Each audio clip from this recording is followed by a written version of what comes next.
G'day and welcome to Wine Week. I'm Danny. And I'm Brad. And this week I'm going to kick off with a wine that's not going to appear on too many tables down under right now. This is the Turkey Flat Rosé. Why are we doing a rosé when it's cold down under? Well, because there's so many of you watching up north of the equator in the US and the UK. Now, there are a bunch of rosés that you'll find down at the local bottle shop, and probably a fair whack of them are just going to be sickly sweet. The Turkey Flat Rosé is not one of those. Yes, it's got those kind of lovely strawberry notes that you are looking for in a rosé, but it's got a nice dry finish that doesn't overpower you. You can actually have kind of a glass or two of this before the meats or the antipastos fill you up and not feel that you just got a coated mouth of sugar. It's a lovely wine, grown in the Barossa, so being a multi-grape blend, the predominant grape in this is Grenache, and in the Barossa there's a lot of really old Grenache vines around that are dry grown, just lead to some lovely characteristics. Turkey Flat Rosé being one of these sorts of wines at $20 odd a bottle, it's a very good deal. So look out for that, as the weather warms up where you are. Yeah, look, and Turkey Flat are really one of the ones in Australia who've led a bit of the rosé revival, and they've done a great job year after year, so good on them for bringing it back. Yeah. I'm going to switch across to the other side of the country now and head off to WA, and this is a wine from Mad Fish. Now, the Mad Fish label is actually Howard Park's cheaper label.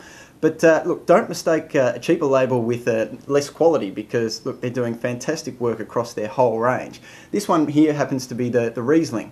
Now, they sourced the grapes for this Riesling from the Great Southern area over in Western Australia, which sort of encompasses from across from Margaret River and down south and a bit inland. So they're getting some really good cool climate grapes here, which, as we know, suits Riesling much better. So they're putting out a wine here that is using really good quality grapes, but at a really good price as well. So we're looking at here around the sort of mid to high teens at the most. And again, as we said before, Riesling, you are generally getting better bang for your buck because there's just not that demand for it. But Mad Fish, one of the great examples of a good Aussie cheap Riesling. So Howard Park released their normal Riesling under the Howard Park label, which is about the mid-20s, not expensive there. But if you're looking for something a bit cheaper, really good quality as well, the Mad Fish Riesling is really one to have a look out for. Yeah, you might actually find it in more bottle shops because it's kind of that less expensive end of it, and lots of the bottle shops only carry stuff under $20.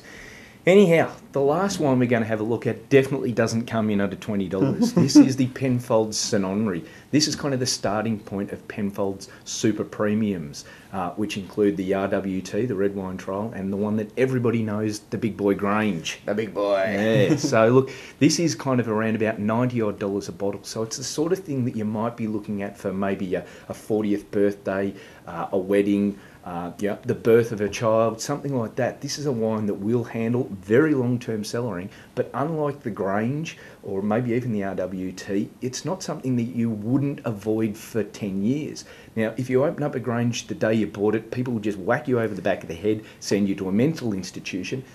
The Saint Henri isn't like that. It is approachable right now. Now, it probably will really reward you for some short-term to medium-term cellaring.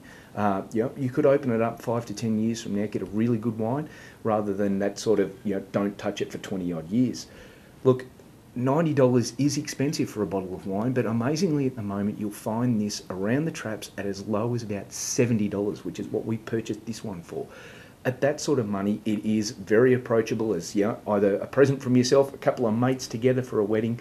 Look, it's a great wine, as good as the super premiums get right at the moment for the current releases. So look out for it, the Penfolds Saint Henri. Yeah, look, and the Penfolds super premiums are always looked out for every year. So this one, 2004, great vintage as well. Yeah, it certainly is. Anyhow, that's it for Wine Week this week. We'll see you all again next week. See you next week.